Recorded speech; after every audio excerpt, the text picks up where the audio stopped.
स्तब्ध हूं। क्या बोलूं? नहीं, क्या कहूं? दिन ब दिन कोई ना कोई घटना घटती रहती है। पता है ना आपको? नहीं, आपको ये अच्छी तरह से पता है ना कि देश में बहुत बड़ी पनौती छा गई है। किसी न किसी परिवार पर कोई ना कोई विपत्ति, आपत्ति, बर्बादी आती ही रहती है, पूरे भारत पर। हाथरस का कांड अभी हम सब भूले ही नहीं थे। तब एक और घटना बदायूं की आप सबने सुना ही होगा। 50 साल की एक महिला जिसके साथ गैंगरेप होता है, वो भी कहां? मंदिर में। कहां? मंदिर में। नहीं, हमेशा लोग कहते हैं ना, मन की शांति के लिए मंदिर जाओ, भगवान आशीर्वाद देंगे। भगवाधारी जो बैठे होंगे बिल्कुल सत्यवादी संत बनकर, वो हमें आशीर्वाद देंगे, हमारा जीवन सफल हो जाएगा, जीवन सुखी हो जाएगा, ये सब कहते हैं ना। ऐसा है क्या? नहीं, अगर ऐसा होता तो मंदिर का ही एक पुजारी भाई भगवाधारण पुजारी करता है ना, मंदिर का ही एक पुजारी एक महिला का गैंगरेप करता है अपने साथियों को बुलाकर। सिर्फ गैंगरेप ही नहीं, प्राइवेट पार्ट्स में रॉड डाल देता है, पेट तक रॉड डाल देता है, फिर हड्डी तोड़ देता है, संतुष्टि नहीं मिलती तो पसली तोड़ देता है, जान से मार देता है। मंदिर का वो पुजारी, और नाम क्या? सत्यनारायण दास। सत्यनारायण दास। नारायण तो हिंदुओं में भगवान का नाम है ना। ऐसे नाम धारण कर भगवा धारण करके मंदिर में बैठकर इतना बड़ा मन में राक्षस पालकर किसी की जीवन, किसी का जिंदगी बर्बाद कर देता है, और फिर कोई कार्रवाई भी नहीं। भाई क्यों? हिंदू है ना, हिंदू है, फिर प्लस भगवाधारी है, प्लस मंदिर का पुजारी है। गलत तो हो ही नहीं सकता। क्यों? भगवा धारण किया है ना, सत्यवादी हरिश्चंद्र बन के बैठा है भाई, गलत तो नहीं हो सकता। लेकिन क्या ये ऐसा है?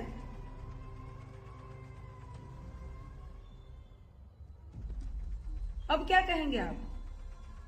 राम राज्य आ गया, इसे ही राम राज्य कहेंगे आप? कैसे हौसले बुलंद होते हैं इनके? इतना राक्षसीपन कहां से आता है? अपने मां की उम्र की महिलाओं के बारे में भी नहीं सोचते, बच्चियों के बारे में नहीं सोचते। इनको एक दिखता क्या है? मांस का एक लोथड़ा, हवस का एक खिलौना दिखता है क्या महिलाओं में? जिस महिला के अंदर से साले ये सब पैदा हुआ है,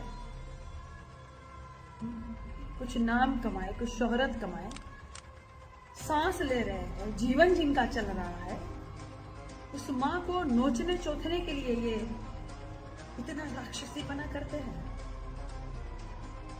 ये हिम्मत आती कहां से? ये हिम्मत इसलिए आती है, अगले ने किया था ना गैंगरेप, क्या हुआ? कुछ हुआ? किसी ने कुछ बिगाड़ा? हमारा भी नहीं बिगड़ेगा, चलो मजे लूट लेते हैं, जो मन की इच्छाएं पूरी कर लेते। किसी की भी माँ बहन बेटी हो, हमें क्या फर्क पड़ता है? हमें तो सिर्फ हवस मिटानी है, हम मिटा लेंगे, हमारा कोई कुछ नहीं बिगाड़ेगा। अगली बार भी फलाना के बेटे के साथ हुआ था, कुछ हुआ? हाथरस में कुछ हुआ, इधर फलाना में कुछ हुआ, इधर कुछ हुआ। ये सोच जब तक रहेगी हम सुरक्षित कभी नहीं रह पाएंगे। और ये सोच भी कहां से आती है? क्योंकि ये देखते हैं ना, ये देखते हैं कि जब कहीं गैंगरेप होगा या कहीं कुछ होगा तो हमारे लिए रैलियां निकाली जाएगी, हमारे लिए आवाज बुलंद करेगी सरकार। सरकार में बैठे कुछ नेता, कुछ मंत्री हमारे लिए रैलियां निकालेंगे, हमारे लिए आवाज बुलंद करेंगे, हम बचा लिए जाएंगे, कुछ नहीं होगा। इसीलिए ये इनकी हिम्मत बढ़ती है, इसीलिए बढ़ती है। क्या है ना कि सरकार तो बेऔलाद है भाई, है ना, ये तो सच है ना। क्यों भक्तो, है क्या कोई औलाद पिताजी की? हाँ, तुम लोग सब तो हो ही ना, तुम खैर छोड़ दो। सरकार बेऔलाद है, इनको दर्द वो महसूस नहीं होगा, वो तकलीफ नहीं महसूस होगी जब तक इन पर नहीं बीतेगी। पर मां तो सबकी होती है ना भाई। 50 साल की महिला वो किसी की मां थी, क्या हालत हुई होगी उस परिवार की जब नोचा चौथा उसका शरीर देखा होगा। नहीं, मन में आग नहीं लगती क्या आप लोगों को? मैं भारतवासियों से कहती हूं, और कितने कांड आपको देखने हैं? आप सब आवाज बुलंद नहीं करेंगे क्या? या वेट कर रहे हो, इंतजार कर रहे हो कि ये हमारे घर तक तो बात नहीं पहुंची है, इसलिए हमें क्या लेना देना, हम अच्छे से खाएंगे पिएंगे आराम से जिएंगे, सुबह उठेंगे ब्रश करेंगे काम पर चले जाएंगे, आएंगे अपने बच्चों के साथ खेलेंगे, बस खत्म। तो इंतजार कर रहे हो कि जब बात आपके घर तक पहुंचेगी तब आवाज बुलंद करोगे। एक लाठी से अगर आप लड़ोगे ना तो वो लाठी टूट जाएगी, लेकिन एक एक करके जब सारी लाठियां जुटा लोगे ना तो उसे कोई नहीं तोड़ पाएगा। वो जो लाठी टूट गई ना उसको भी तकलीफ होगी, लेकिन एक साथ जब लाठियां आ जाएगी तो एक भी लाठी नहीं टूटेगी, सब बचेंगे। तो जब सब आवाज बुलंद करेंगे तो कल आपके घर तक भी बात नहीं पहुंचेगी, क्योंकि आपने आवाज बुलंद की थी। और दूसरी बात, जब तुम्हारे बच्चे बड़े होकर कभी इस बारे में बात करेंगे कि वहां जब ये बात हुई थी, ये कांड हुआ था, तो पापा आप क्या कर रहे थे, माँ आप क्या कर रही थी, तो आप क्या कहोगे, आप क्या जवाब दोगे? कि मैं तो चुपचाप बैठ गई थी, मैं चुपचाप बैठ गया था भाई अपना परिवार देखकर। शर्म आएगी आपको कि तब आपने आवाज नहीं उठाई थी। जब कहीं कुछ गलत हो रहा था तब आपने मुंह से शब्द भी नहीं कहा, तमाशा देख रहे थे आप।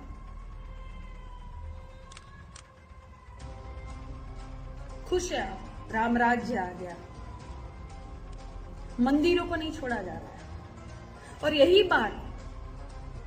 बात कहीं मस्जिद में हो गई होती, कहीं और हो गई होती, किसी मुसलमान ने कर दिया होता, तब हा तांडव, गोदी मीडिया का तांडव देखते आप। चाटुकार सब कहां छुप गए।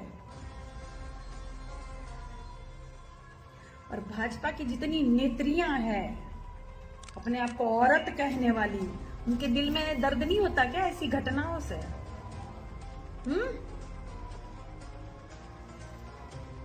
कुछ लोग बेऔलाद हैं, सारे बेऔलाद है क्या?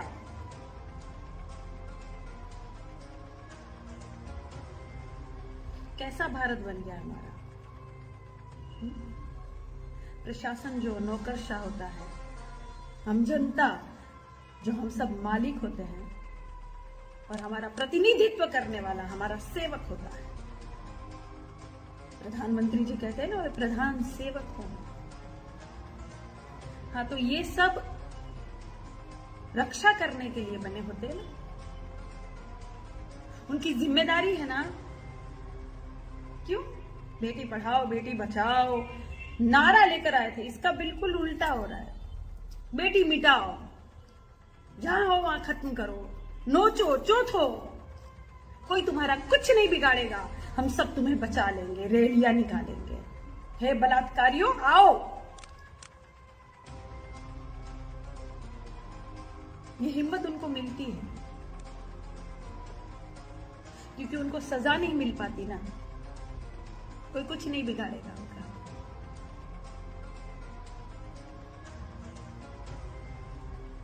उत्तर प्रदेश संभल नहीं रहा बाबा आपसे, उसकी हिम्मत बढ़ गई पुजारी की। मेरा नेता भगवाधारी है, मैं भी भगवाधारी हूं, कुछ भी करूंगा, मेरा कोई कुछ नहीं बिगाड़ेगा। और इसीलिए तो पुलिस भी नहीं साथ दे रही थी। अरे बाप रे, हिंदू है, ऐसा कैसे? हिंदू तो गलत हो ही नहीं सकता भाई, दूध का धुला एकदम।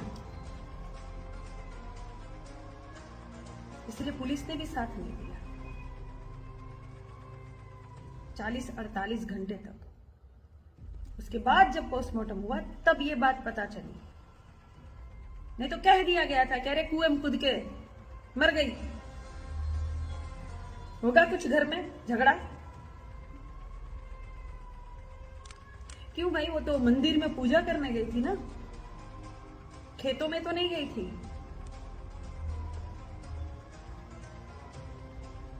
मन की शांति के लिए गई थी ना, जिंदगी बर्बाद हो गई।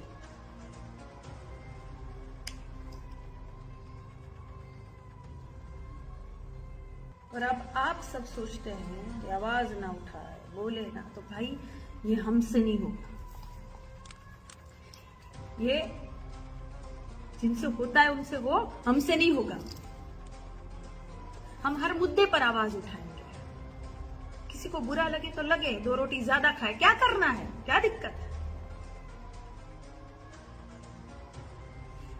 ये कुछ सालों में देश जितना बर्बाद हुआ है, अगर आगे ऐसे ही चलता रहा तो क्या हालत हो जाएगी, सोचा है आपने कभी? सुरक्षित महसूस नहीं करेगी कोई भी महिला है, बेटी हो, बहन हो, मां हो।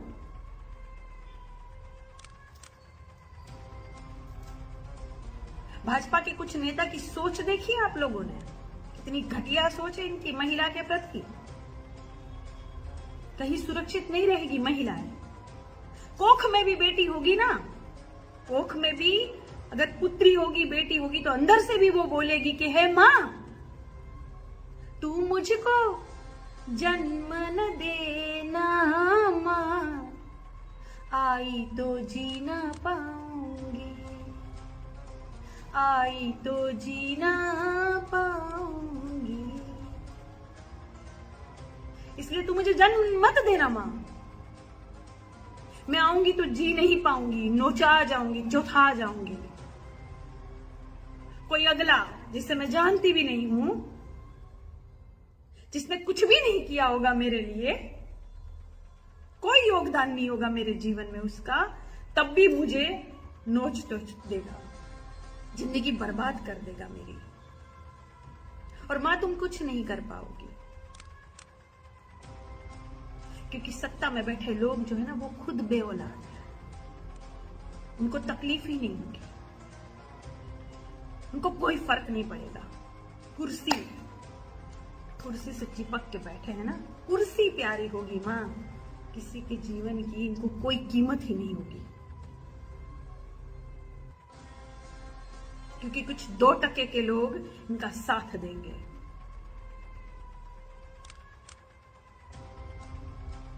कहीं सुनवाई नहीं होगी, क्योंकि सब कुछ इनके अधीन आएगा ना। ऐसा पैसा फेंकेंगे, पैसा फेंकेंगे, ऐसा पैसा फेंक के अपनी ओर सब कुछ करेंगे।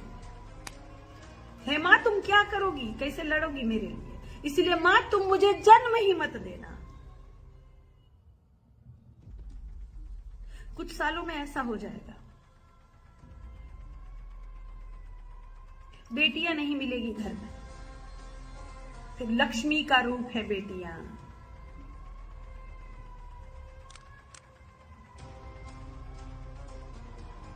ढूंढना फिर।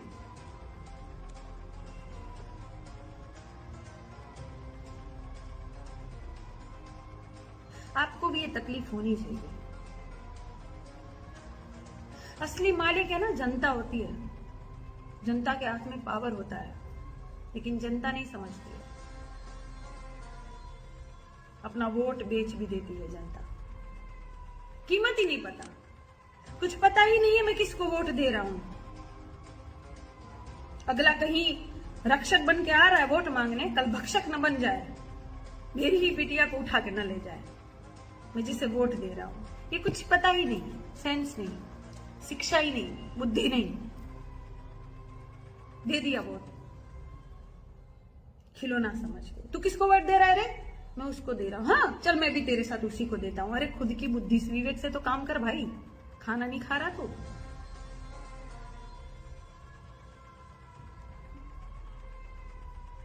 तू कौन सी साड़ी पहन रही है बहन आज? मैं तो पीले कलर की साड़ी पहनूंगी। अच्छा मैं भी तेरा मैचिंग करूंगी। किसको वोट देगी? फलाने को। मैं भी तेरे जैसा उसको दूंगी। ऐसा है क्या? मजाक बना के रख दिया। नहीं, हम सिर्फ नेताओं को ही जिम्मेदार मानेंगे, हमारी खुद की जिम्मेदारियां कुछ नहीं है क्या? हमारी भी जिम्मेदारी बनती है। भारत हमारा घर है, हमारा परिवार है। हमें हर मुद्दे पर आवाज उठानी पड़ेगी, और आवाज भी इसीलिए उठाओगे कि भाई खुद का स्वार्थीपने से, कि तुम्हें अपना घर बचाना है तो तुम्हें दूसरे के लिए भी आवाज उठानी पड़ेगी। ये पूरा भारत हमारा घर है, सब हमारे अपने हैं भाई। जातियों के नाम पर, धर्म के नाम पर बटो मत। वो मंदिर का पुजारी था और नाम था सत्यनारायण, भगवान का नाम होता है वो। भगवा धारण करके नीच काम करके चला गया, और अब खोज भी नहीं पा रही है पुलिस। वाह पुलिस वाह, प्रशासन, क्या बात है, क्या बात है। एक जूता बेचने वाले को अरेस्ट कर लेते हो, अब खुद की बुद्धि और विवेक तो है नहीं, और उसको अरेस्ट नहीं कर पा रहे हो। क्यों? भगवा धारण करके भागा है ना, भागने दो भाई, हिंदू है ना, गलत तो हो ही नहीं सकता।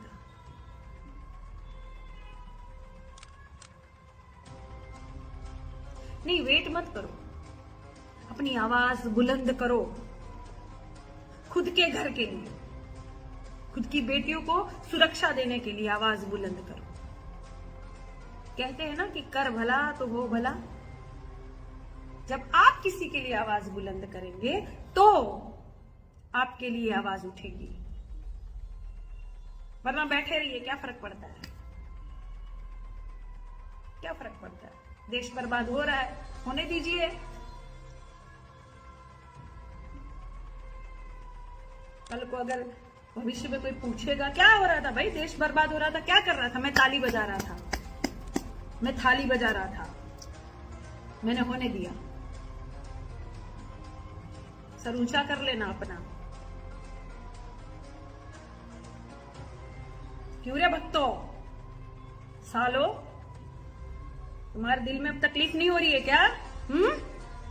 चिल्ला नहीं पा रहे हो? अरे बिचारे, हाँ कोई मुसलमान नहीं मिला ना, हिंदू मिल गया, भगवाधारी मंदिर में कांड करके चला गया। अरे बाप रे, सांप सूंघ गया क्या सालो तुम लोगों को? निकलो ना बिल से। मैं देख रही हूं जितनी महिलाएं या पुरुष जितने आवाज उठा रहे, उनको भी इस साले गाली देते हैं। इनके घर तक बात पहुंची नहीं है ना, इसीलिए।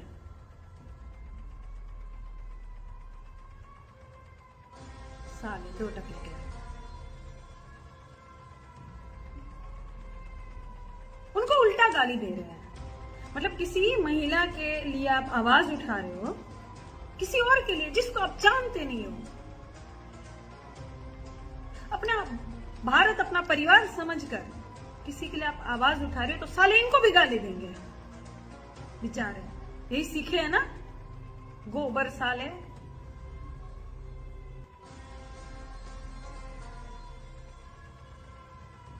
दो टके के। आप ये बिल्कुल मत सोचिएगा भारतवासियों, मैं ये कहती हूं आवाज बुलंद कीजिए जुल्म के खिलाफ, वीडियो के माध्यम से, चाहे कैसे भी आवाज बुलंद कीजिए, सवाल पूछिए जो सत्ता में बैठे हैं। ऐसे 2 टके के आएंगे और चले जाएंगे, इनकी फिक्र मत कीजिएगा। कितनी महिलाएं मुझे फोन करके कहती है, अरे बहन मैंने किया लेकिन मुझे इतनी गालियां पड़ी, मैंने कहा डर गई, ये 2 टकों से। ये साले गोबर चिपरी की तरह इधर उधर फैले पड़े रहते, इनको खुद की माँ बहनें भी इनकी इज्जत नहीं करते, ये तुम्हारी थोड़ी करेंगे। इनको तो मिर्ची लगेगी, तकलीफ होगी तो बोलेंगे, फड़फड़ाएंगे, फड़फड़ाने दो इनको, इनकी वही औकात है, ये कीड़े हैं, इनसे डर जाओगी क्या? कल को कुछ होगा तो क्या चुपचाप बैठी रहोगी, आवाज बुलंद नहीं करोगी क्या? डर लगेगा, अरे क्या बोलेंगे, अरे क्या कहेंगे लोग। यही है सबसे बड़ा रोग, यही है सबसे बड़ा रोग। तो ये बिल्कुल मत सोचो कि कोई तुम्हें गाली दे रहा है या कोई तुम्हें धमका रहा है, भड़का रहा है। अरे खुद के लिए आवाज उठाओ। ऐसे कीड़े आते रहेंगे और जाते रहेंगे, इनकी कोई औकात थोड़ी है, कोई जानता है इनको।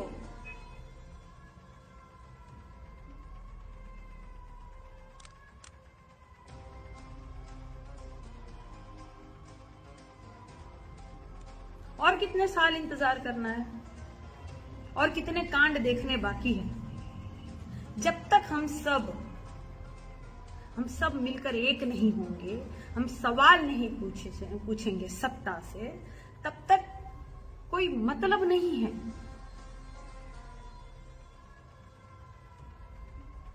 एक साथ आइए, साथ दीजिए, जहां जिसके साथ गलत हो रहा है आवाज उठाइए, चाहे कोई भी हो, वो कोई फर्क नहीं पड़ता। जो गलत है वो गलत है, वरना बैठे रहिए आराम से, क्या दिक्कत है? ठीक, धन्यवाद।